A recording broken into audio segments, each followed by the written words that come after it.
Hello there. Welcome to the Saroy channel, wherever you are in the world, and so much love to each and every one of you.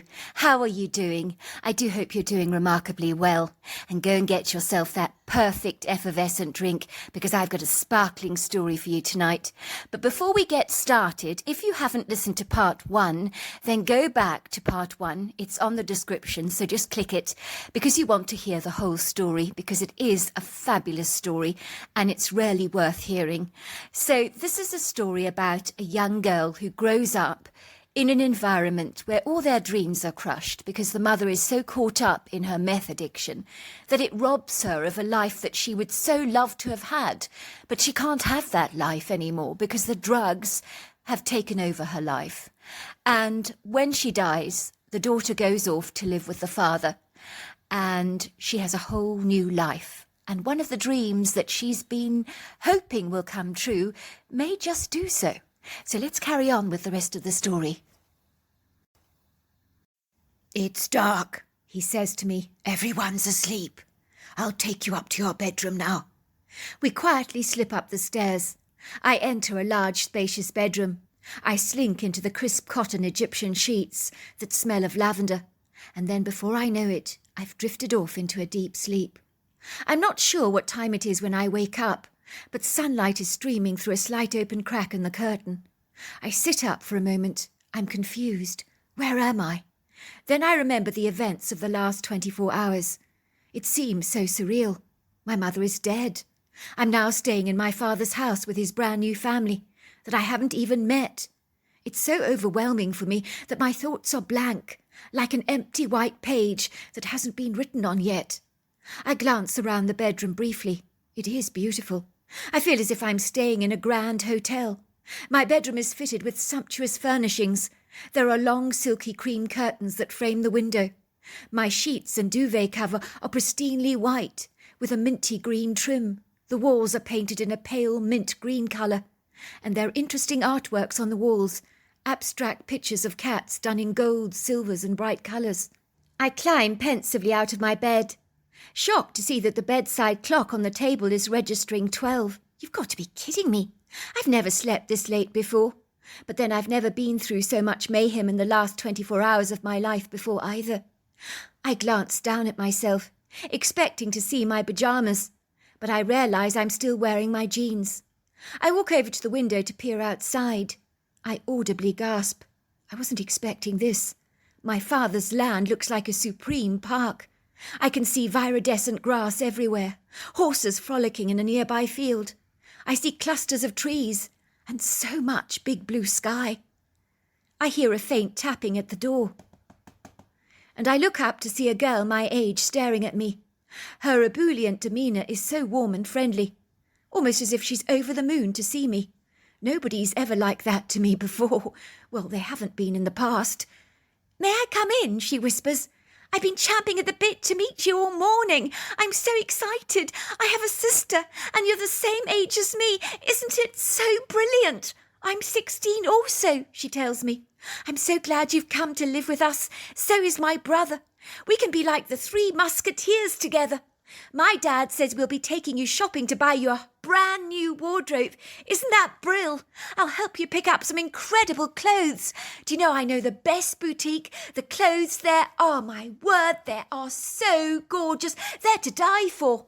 In the meantime, he's asked me to lend you some of mine." She looks at me. "Oh my God, you make me sick.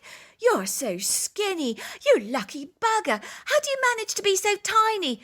You have a thigh gap. Oh, you know how much I've wanted a thigh gap." She looks at me with such envy. "I've tried every diet known to man, but I can't shift those last few pounds. They're stuck to me like superglue. They simply won't budge." I laugh. This girl is really funny. "You're not fat. You look $1 million. You look so healthy." "Being skinny is overrated," I say. "In my town, some people are so thin, they look like they're going to peg it in any second because of their meth addiction. So in my opinion, it's not pretty at all. The skinny people look ugly, not radiantly beautiful like you do. And as for the thigh gap, it's just a side effect. It's called not eating enough." Her face falls. "Are you for real? You mean you went hungry?" I nod. Oh my God, that's absolutely terrible. Do you fancy some ice cream? We've got chocolate chip in the freezer. It's to die for. It sounds amazing. I really would love some ice cream. Suddenly the thought of ice cream sounds better than anything else I can think of at this moment in time. When the blonde girl in the white shorts reappears, she has 2 bowls in her hands and a huge container of chocolate chip ice cream. And when I taste the sweet, rich creaminess on my tongue, I audibly groan. Oh, this is heaven. I can't remember the last time I ate ice cream, but this is delicious. Tell me about it. It's orgasmic. How's one ever supposed to diet when there's food like this in the freezer, asking to be consumed? We both laugh. What's your name, I ask. Lisa, she says. My brother's called Clark. Talk of the devil, here he is. Clark, this is our newly acquired sister. Hi, sis, says a tall, lanky teenager with piercing blue eyes. It's nice to finally meet you. Your dad has told us an awful lot about you. Hi, I say shyly. I see you've decided to eat ice cream on your own, and I've not been invited to join in this sumptuous feast. Now that's not fair, he teases. And it's chocolate chip as well, sis. You know that's my absolute favourite. How could you? Go on, then. Go and get yourself a bowl. And be quick about it, otherwise we'll finish everything. So it would seem that my life living with my father's family was wonderful. I hadn't expected this. I had struggled all my life to keep my head above water. I'd seen how the depression in my small town, where I'd grown up as a young girl, had buried people under the waves of their despair, as they surrendered to the world of drugs, becoming victims to its debilitating, weighty perils. I knew even then that I would never embrace that path. The map of the world has always reminded me that beyond my life in the trailer park, there was a better life out there somewhere. My stepmother Lacey was just the most incredible woman. She had taken me into her arms as if I was her only daughter and said to me, Lulu, I may not have given birth to you, but I want you to know that in my eyes, you're just as much a daughter to me as my own 2 children are. She even apologised for the life I'd lived for the past 16 years, as if in some way she held herself accountable for it, which was ridiculous. Sweetheart, she'd said to me, your father is one of the kindest men I've known. If he had had an inkling about how you were living, he would have intervened in a heartbeat. You know he would have. I found I was warming to my father, as I soon discovered that he was a man with a genuine heart of gold. And despite the fact that my 2 step-siblings had both been to private schools all their lives, there was nothing pretentious about them at all. I found that we really did become like the 3 musketeers. We did everything together as a team. The farmhouse where my family resided was amazing. My stepmother worked in Denver every day, while my father worked online at home in his office, so when we were dropped off home from school, he would always be there for us. Sometimes we would go horse riding in the countryside together. My father had bought me my own horse that I called Raven, as Raven can be symbolic of brand new beginnings, and living here with my new family was indeed a new beginning. I could never have hoped to ever envisage for myself a life that was as good as this. I realised that I really was deliriously happy. I never had to go to bed with that vacuous feeling inside my belly. I managed to make all the girls in my class at school, who had dieted all their lives to be thin, realising that it wasn't such a great idea after all. They were no longer consumed by their weight, due to the pressures of society, after I showed them a picture of my mother and her bony body. Suddenly being thin didn't seem as glamorous, as the horrors of my mother's photograph hit hard for many of them. They couldn't believe she was 40. They then saw that there was nothing attractive about being so skeletal. The farmhouse where we lived was like a palace to me. When you live in the confines of a small crappy trailer, where you can barely swing an arm or a leg, living in a home with never-ending space is like a dream come true. And as for the glorious Colorado countryside, there are no words. The farmhouse was nestled in an undulating valley, where the billowing countryside spread out like a sumptuous parkland before my eyes. And in the furthest distance you could see the sweeping rise and fall of the mountains that bruised the landscape in tinges of blues, purples and pinks. One day as me, Lisa and Clark were sitting on the couch in the living room watching television, Clark flicked the television programme to a programme about Bigfoot. We watched one man saying, "Yes, I think it was about 7 foot. It had black hair. It looked at me and glided away. I giggled. Do you buy it? I agree with that woman with the red hair called Renee. I'm quite sure the man saw a bear. He couldn't have seen a Bigfoot. Not really. For a moment, both Clark and Lisa looked at each other, as if engaged in a clandestine secret that they were reluctant to share. But then Lisa said, "Go on, tell her, Clark. She's our sister after all. We're the three musketeers together. We do everything together. Tell her. Go on, tell her." "But what if she doesn't believe us?" says Clark. "Why are the two of you talking in riddles, I ask? Tell me what?" "If we tell you," says Clark, "you have to promise me you will never tell Mum and Dad any of this." "We're the three musketeers, are we not?" I say. "Why would I tell the parents anything? Besides, I do know how to keep a secret." Clark looks reassured. "Well, there's nothing fictitious about a Bigfoot. The creature is real." He states this as a fact. "Both Lisa and I had an encounter with a Bigfoot when we were 9 years old at this very farmhouse, which belonged to my parents before they got divorced, and before your dad married my mother." "Bigfoot is real," I say, trying to absorb what I've just learnt. This is the story Clark tells me in his own words. My mother had a tempestuous relationship with my real dad. Me and Lisa are very glad that they both got divorced, as my dad was an obnoxious character. Honestly, I don't know what my mother ever saw in him. He put her down continuously. But Mum did not sit down and take it. She refused to be undermined by my dad. But they would be at each other's throats day in and day out, like a pair of fighting dogs. We would have to put our earphones in, Lisa explains, just to block out the rows. It made me feel very insecure, hearing my parents at each other's throats all the time. But their constant bickering was becoming commonplace to us. It must have been 12 o'clock at night. It was midnight, and I was awoken to my parents laying into each other again, calling each other all kinds of horrendous names. And the angrier they became, the louder their voices. So both Lisa and I could not sleep. Even as we slipped away quietly from our house, we could see the silhouettes of my parents in the living room, arguing with a fervent tenacity, which would have been impressive if it wasn't so sad. It was tenebrous outside, but with our headlamps on we could see clearly. I do recall there was a cool breeze blowing, nuzzling our cheeks with refreshing kisses. We both could hear the trilling sounds of the crickets and frogs, as we trailed gently over the dewy grass, past the meadow where the horses were grazing, towards the woodgrove. As we walked past the horses, they trotted eagerly over to us, and we patted them for a while. The woodgrove was beautiful at night. I'd never entered it at this late time before, but the way the silvery moon caressed the trees was magical. We walked down the familiar earthen trails, while the tall trees were jiggling in the cool breeze, and the heady scent of pine and wild flowers wafted in the air. For a moment I think me and Lisa were so enchanted we almost forgot about my parents and their blazing row.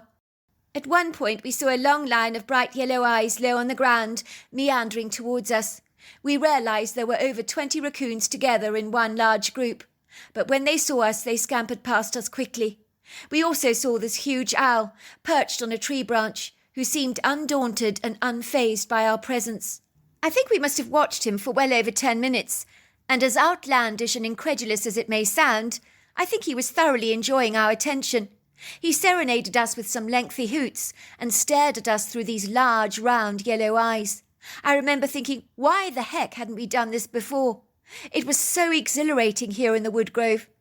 As we made our way to the brook, the atmosphere in the woods suddenly changed. It was so dramatic in its contrast that I noticed it at once. It was like it pounced on us from the dark shadows in an instant. The only way I can explain it to you is that the forest seemed to become another place, as if suddenly we'd walked into a colder room in the house that was less congenial in its energy. It was like the temperature in the woodgrove had shifted, becoming colder. Everything became quiet, so quiet that even the sound of the silence had a sinister spectral sound all of its own. Actually, spectral is an excellent word to use. It was like everything was hauntingly outer-worldly and unorthodox to us. All things appeared to have shut down, from the chirps of the crickets to the croaks of the frogs. It was like there was no pitter-patter of tiny little feet running through the woodgrove, like a scampering fox or rabbit, or even a deer. It was dead quiet. I remember even Lisa was looking at me with big, affrighted eyes. I could hear the hysterical jellyfish-like stammer in her voice, and I could see she was physically shaking like a leaf. She said to me, Clark, something's terribly wrong. Something's wrong. We need to get out of here now. And I mean now.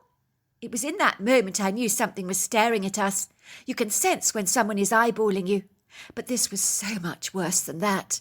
I felt hunted and harassed, as if me and Lisa had been cornered by something menacious, stalking us in the dark shadows that was looking for the perfect opportunity to pounce on us unaware. I knew it was hounding us, but I couldn't see a damned thing. I was so frustrated.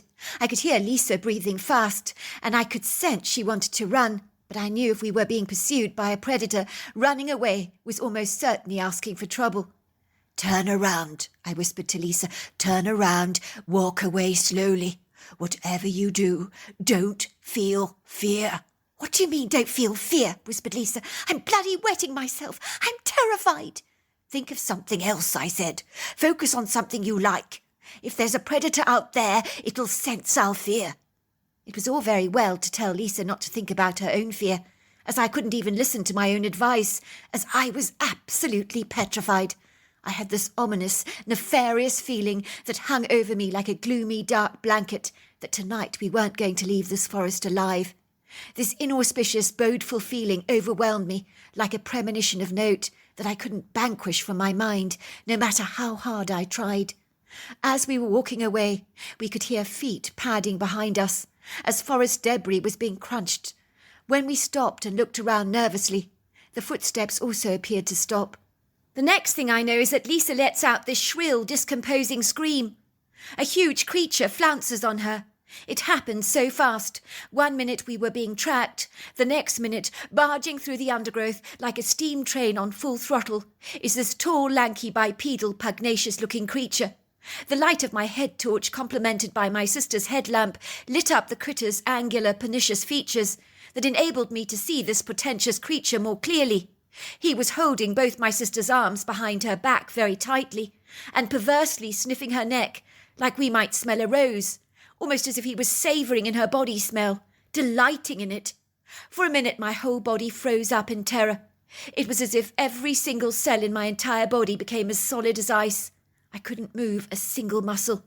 I stare in a befuddled disbelief. I can't comprehend what I'm beholding, for what I'm discerning looks like something that is not congruous or even compatible with our reality.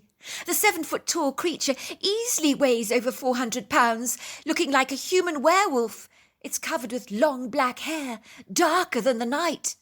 He's grotesquely ugly, standing up with a haughty pride on 2 legs like that of a man, with long arms and a lanky thin body, and the distinctive head shape of a man with the muzzle of a wolf. He has sharp canine teeth and eyes that blaze like bright red traffic lights. This unethical creature senses me watching him. He's manhandling my sister. My sister's eyes are pleading me to do something, while this lecherous, immoral creature is licking her neck like a popsicle with his long pink tongue. He's licking her up and down, then nibbling her with his teeth, without even breaking the skin. My sister is shaking like a leaf. She's whimpering like a frightened child. It's when the creature uses one of his human-like hands with a long claw. He begins to maliciously trail this claw down my sister's neck, like a sharp knife, cutting open her skin. The blood trickles down my sister's neck. The creature licks off the blood with his tongue, savouring the taste as if it's delicious. It's in that poignant moment I seem to snap out of my bemused frozen state, springing into action. I suddenly know my sister's life is in perilous danger. I have to save her before it's too late. If it means one of us has to die tonight, I would sooner it be me, not my sister. I begin to look for stones on the earthen floor. I throw them at the creature, but my aim isn't great. I had to avoid hitting my sister, as the last thing I want to do is to cause her harm. The creature is infuriated. He briefly lets go of my sister, roaring at me. His indignant expression is exceedingly annoyed. The sound that comes out of his mouth is like a low-pitched, guttural, threatening roar that is so disenchanting that it's very unnerving. It's like he's saying, "Keep away or you're dead." Every hair at the back of my neck is standing up on edge. My heart is thundering in my chest as I ponder what to do next. How do I save my sister from this monstrous, parlous beast who knows no compassion or mercy? He's hideously grotesque, epitomizing all things guileful, iniquitous, treacherous, and evil. I scream at the top of my lungs, "Let go of my sister now!" And for a second he actually does. I'm almost able to breathe again. My sister, realizing she's free, begins to run, but then she's seized by the creature again. He thrusts her 2 arms behind her back in a cuffed hold, but she tries fighting back, oscillating her hips and performing a series of ballerinic kicks to try and hit him in the face with her feet. But her legs are too short to reach his head, as this thing is conspicuously tall. What am I to do? I realise in that moment that I'm an irritant to him, rather like a mosquito he wants to swat. As his interests don't lie with me, they're with my sister. I think he likes her feminine smell and the taste of her blood. He definitely wants to eat her. I could imagine him eating her very slowly, like we would a bowl of ice cream, savouring every single mouthful with a fervent appreciation and gusto. I start screaming again. "Get your hands off my sister, do you hear me? Get your hands off my sister!" And then I cry, "Help! Someone please help!" I don't know who I'm calling, but I cry out for help. Oh my word, someone is coming. Someone has heard my cries for help. I hear feet tearing through the forest at one hell of a speed. But these feet are like heavy drum beats, pounding the ground powerfully with deep bass notes that reverberate through the forest. The ground shakes and heaves, and something else begins to roar. I can see tree branches shaking, and then I see something gliding through the branches, snapping off any of the branches that get in his way. At first, I think this creature is another one of these werewolf-like beings. But then, to my amazement, I see it's a Bigfoot, and judging by the expression on his face, he has nothing but contempt for this wolf-like humanoid. It is astonishing to see this werewolf-like beast lose his former brazen audaciousness. It's like his confidence has plummeted, evaporating like the smoke from a chimney. It's clear to me he's terribly afraid of this Bigfoot. In that moment, I know help has arrived. My sister and I could potentially live to fight another day. I know this in every fibre of my being. It's as if the universe has responded to my desperate calls for help. The Bigfoot is enormous. Even the 7-foot werewolf-like beast looks inconspicuous in his presence. I'm not good with size estimations, but I think the Bigfoot is easily 8 foot tall, possibly more, and 700 pounds. He's powerfully strong. He would make a farmer's tractor seem fragile. He has this robust, bulletproof-like strength.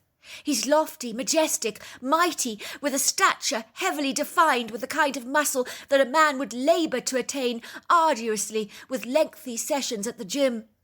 This masterful Bigfoot unhesitantly runs towards the creature, not even stopping for a moment to draw breath. He lunges at the creature, tugging at the werewolf's arms that are holding my sister captive. He pulls so hard that he tears off this creature's arm at the shoulder. The werewolf beast lets out the most agonizing scream, clutches his empty arm socket that is bleeding profusely as the blood begins to spatter over the earthen floor. He begins to hightail it away from the scene, screaming loudly at the top of his lungs.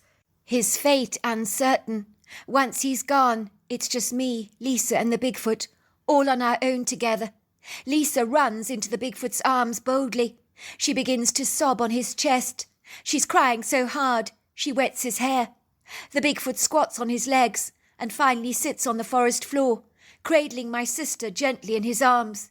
He's patting her back, rocking her back and forth like a baby. I went and sat down next to him. Not for a moment did I feel fear.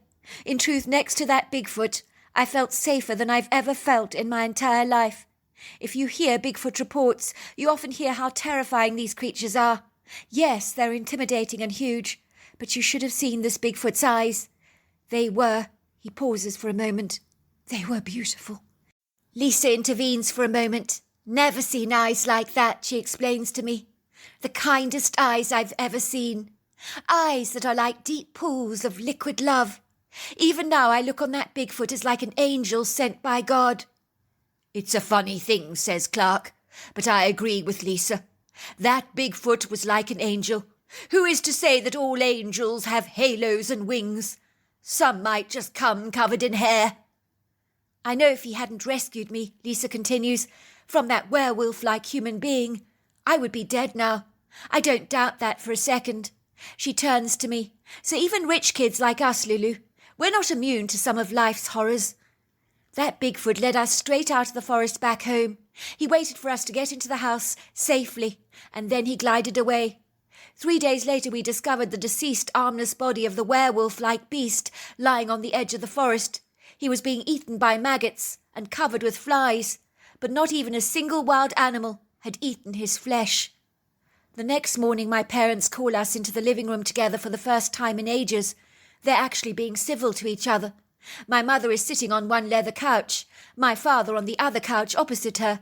My mother looks at us through troubled eyes and says, "I don't know how to tell you this, kids, but as you've probably noticed, me and your father haven't been getting along. So we've decided that our relationship is not working out. Your father will be moving out of the farmhouse, and we will be filing for divorce." Lisa bursts into tears. My parents falsely assume she's devastated by their revelation, but she's still suffering from post-traumatic stress from the previous night, after encountering that hideous werewolf-like beast that so nearly killed her. But my parents falsely assume that she's devastated about their divorce revelations. "Darling," my mother says, "please don't get upset. We're breaking up, but you'll still get to see your father whenever you want." In truth, we were secretly over the moon they were getting divorced.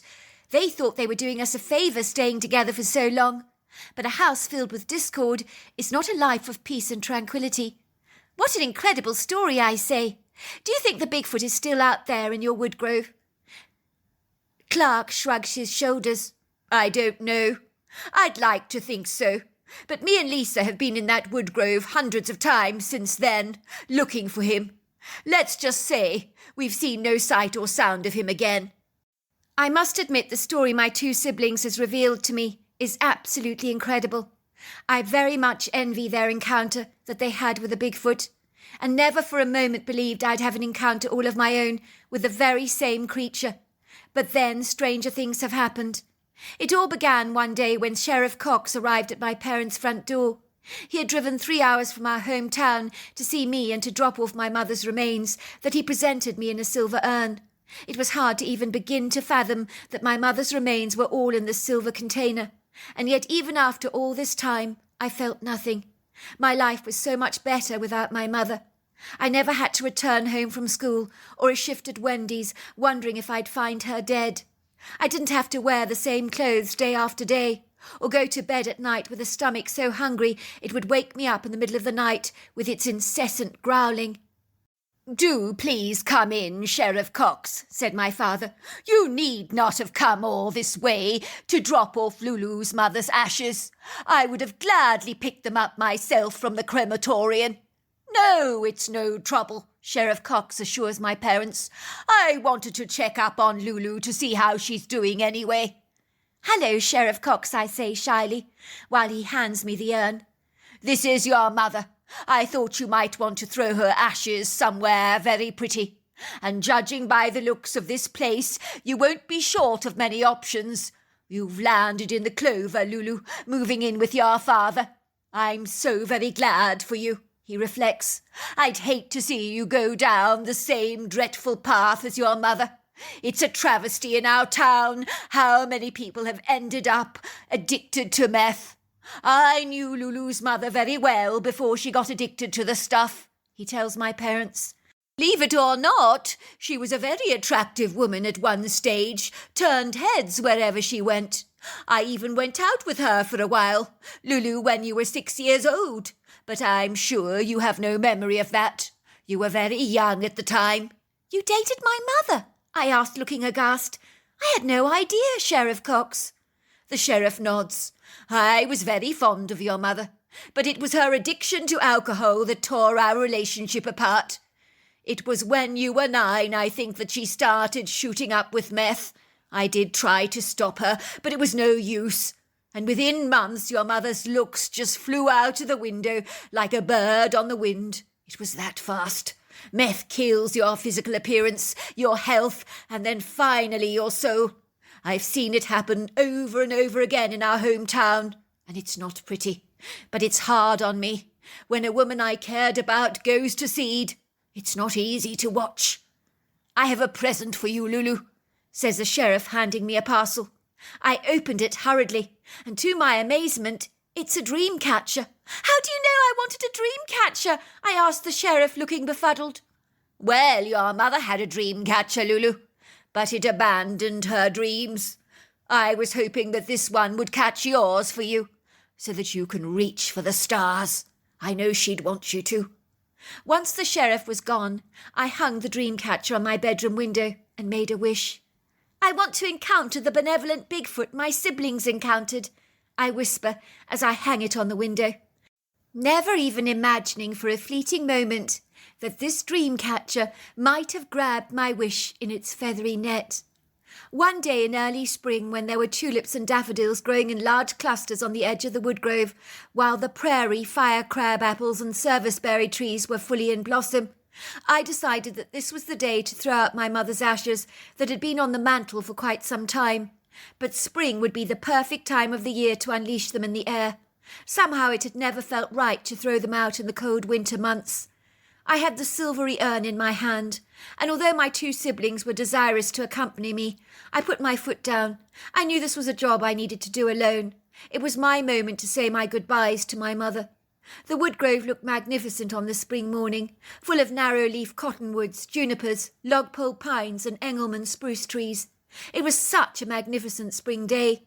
As the early morning sunshine danced through the canopy, the earthen floor was vibrantly bespeckled with yellow daffodils everywhere, and other colourful spring flowers, and a plethora of viridescent mosses. The trees stood proud and tall, like graceful regal ballet dancers, reaching up towards the sunlight with a hungry appreciation. There was a gentle morning breeze blowing through the woods, caressing and invigorating my cheeks. It wasn't obtrusive in any way, so the flowers and trees responded to it gently, by jiggling as if they too were dancing. I could hear the pretty tweets, warbles and trills of the birdsong, along with the gurgling sound of the creek. Further along the woodland trail, I stumbled across a tree that I thought was magnificently beautiful. It was tall, lofty and majestic. I fiddled with the urn, thinking that this might be a good place to unleash my mother's ashes. "Hi, Mum," I say. "I do hope you're at peace wherever you are. I've still got the map of the world, and Sheriff Cox gave me a new dream catcher. I know you never reached your dreams, but I thought I'd reach some dreams for the both of us. I miss what you could have been, what you could have become, because without those dreadful drugs and all that alcohol, I believe you could have made something of your life." I begin to open the flask with a great deal of difficulty, as the lid appears to be stuck. I sense I'm being watched. I'm in no doubt that something or someone is spying on me. For a moment I feel distinctly put out, as I think Lisa and Clark are the culprits. I especially told them I wanted to release my mother's ashes alone. It is then that I see him. I am so gobsmacked that for a moment my heart starts pounding away violently in my chest. It's audible. I can almost hear every single beat. I'm not afraid. I'm excited. My dream catcher has caught one of my wishes. It's a Bigfoot. I can hardly believe it. I've never seen such a majestic creature before, with a face that is so intrinsically human, and an athletic body of a graceful giant covered in hair so dark that it's almost navy in certain lights. The creature is agile and athletic. He moves with such grace. He's standing there looking at me through all-knowing brown eyes. I say all-knowing, as this creature is looking at me, almost as if he knows everything there is to know about me, even my most clandestine secrets. It's like he can read my mind and my thoughts. I look at the creature's eyes, and I'm beguiled and transfixed. I know what Lisa and Clark are talking about. These are quite literally the most beautiful eyes that I've ever seen. The creature is pointing at my urn. He takes it from me and twists the lid off and hands it back to me. Then he indicates for me to follow him, and I do so. Does he know the silver urn contains the remains of my mother? It would seem he does. The creature seems to know everything that he shouldn't know. How is that possible, just to know things like that? I follow him down the woodland trail. He stops at the most exquisite tree. It's a Canada red select chokeberry tree, bursting with blossom. It's unbelievably beautiful. He points to the urn. "Thank you," I say. "You're right. This is the perfect spot." He watches me as I throw out the ashes. and nods approvingly. Bye, Mum, I say. Rest and peace. After I throw the ashes, the creature arranges some stones in the soil, as if to mark my mother's resting place. He then breaks off a little branch of petals for me and hands them to me. He nods and then glides away. Did that just happen? I ask myself. Did that really happen? I grin happily, running back to the farmhouse as quickly as I can, with my empty urn, knowing that my dream catcher is working, and I'll be catching more dreams, plenty more dreams for my mother and me. I can't wait to tell Lisa and Clark that I met the Bigfoot too. So there you are. That's my story. Wow, what an incredible story. Until next time, goodbye and good night.